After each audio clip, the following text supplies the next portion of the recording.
Yo guys, welcome back to the Marin Bikes YouTube channel. As you can see, I'm back on the Roof Zone Carbon 2. It is fast becoming my favourite bike.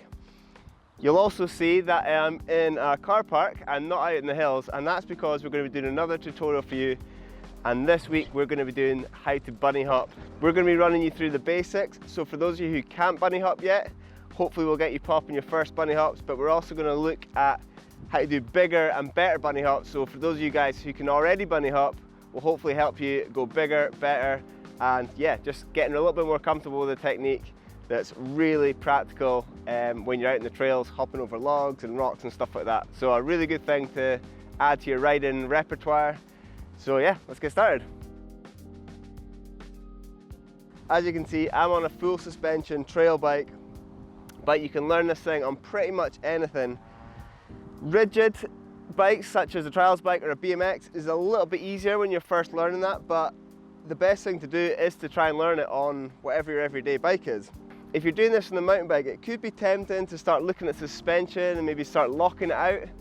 But like I said with the manual and the wheelie, I quite like to learn these things with your bike set up in sort of trail mode, because that's when you're going to be using that technique most and using it to sort of practical applications on the trail. So what I would say is keep your suspension front and rear similar to how you'd ride it on the trails, and I'm going to talk about how you can kind of work with your suspension rather than against it, or rather than try to turn it off, and get you popping some mint bunny hops.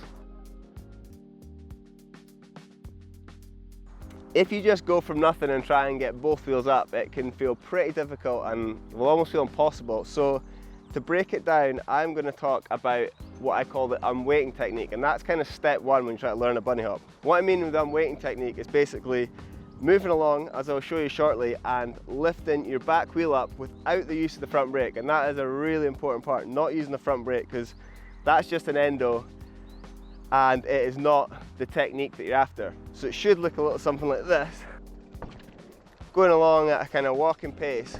And what you do is you basically, I say basically, it's actually quite hard.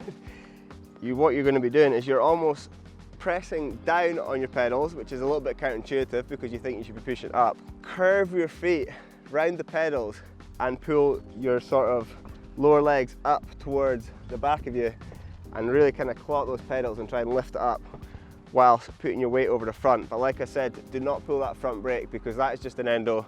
That's not the technique. I would suggest you go with both hands on the handlebar. What that does is it gives you maximum grip and also removes that temptation to pull that front brake, because that's kind of the intuitive thing that you've probably learned as you got into riding, is pull the front brake to get your back wheel up. But it's all about doing it with a mixture of body weight, transfer, gripping those pedals and pulling up. Whether you're doing it on a rigid bike or a suspension bike, it's all about that compression first. You only get what you put back in, so it's all about preloading in the legs, pushing into the ground, through the suspension, and then that quick snap, pull right back up with your body weight, clawing your feet around the pedals, sort of down and back. So you kind of go like that with your pedals. So it's a press down, tilt of the pedals to pull back at it, because obviously I'm not in clips, to then pull it back up. So whilst I'm saying that's the sort of first basic step in learning to bunny hop, it can sometimes be the most frustrating one, because the reality is the first few times you try it, like so many other things, you're quite likely to find that the back wheel just doesn't come up and it doesn't go anywhere. It's all about a little bit of perseverance at this stage, and you'd be amazed that if you just kind of stick at it and kind of change up slight things, really exaggerate that movement, you will get that back wheel up.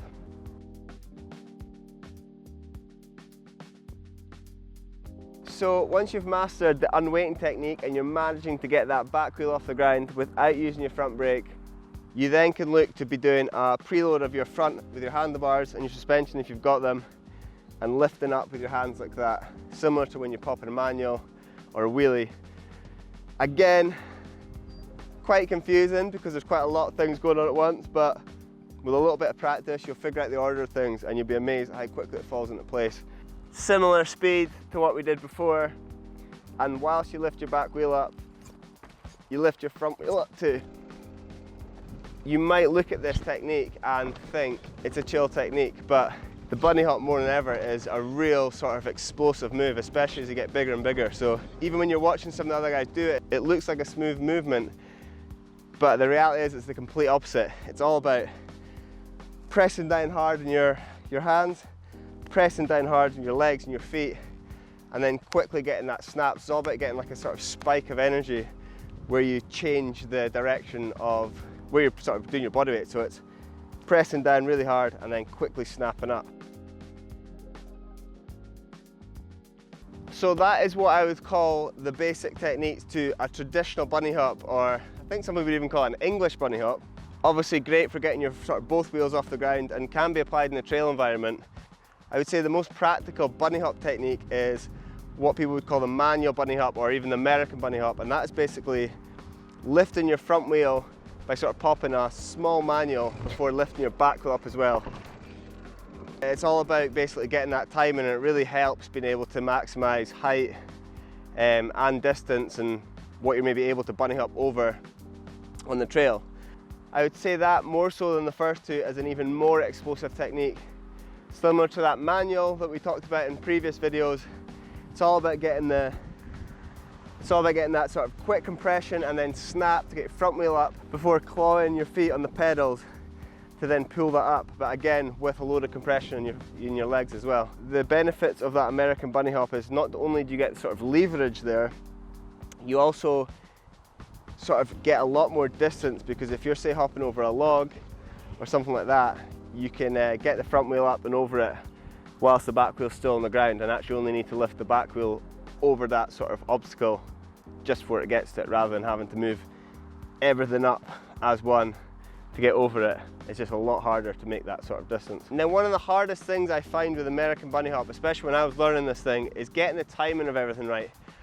And one tip that I could say to help you with that is you could either get a stick or something if you're out in the trails, or even just a line in the ground, and make that your target of what you're going to jump over, because it really helps with the timing to lift your front and back wheel when needed. It's always easier to kind of have something to aim for. If you think of that in like a sort of log or something on the trail, that's how you do it, because if I try and bunny hop that just using the double wheel technique, it is a lot harder and it takes a lot more effort as opposed to just. So once you've mastered getting your timing right over, say, a line, you can then move on to putting something bigger like a log or a stick in your way, help you with your timing, but then also really help give you something to aim for to sort of get that height, because without it, it's really hard to sort of exaggerate those moves. So actually not sure I'm going to clear it. Let's go a bit faster.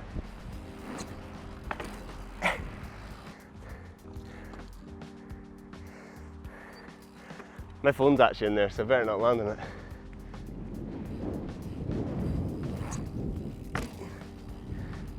So there we have it. That is my finest effort of explaining the bunny hop in 3 hopefully manageable sections for you guys. We've got the unweighting technique, which is of course lifting your back wheel off the ground just by itself whilst the front wheel stays on the ground.